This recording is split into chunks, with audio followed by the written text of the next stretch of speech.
Harvest tayo ng sili. Daming sili rito sa amin, no?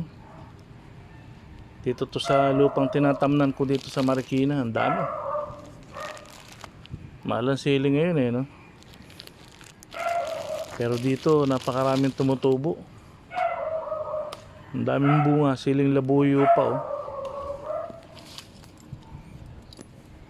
Pag gusto mo, punta ka rito sa amin.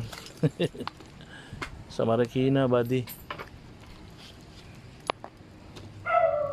Ayan, oh. Kaya dumadami to, kinakain siya ng ibon. Dahil yung ibon, idudumi niya yung buto, tutubo na naman. Itong siling labuyo na to, hindi to kaya o hirap patubuin to ng ikaw lang ang magtatanim, eh. Kailangan talaga kakainin pa ng ibon, eh, tsaka niya idudumi. O kaya ng manok. Ang daming tumutubo rito kahit saan.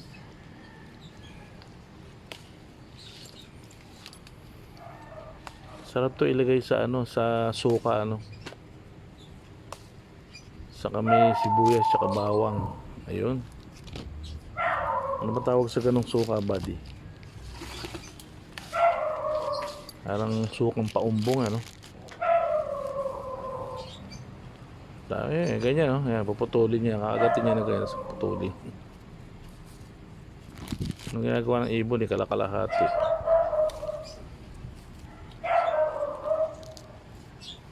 Ayan, no? Ang anghang yan. Ang anghang yan, siling labuyo.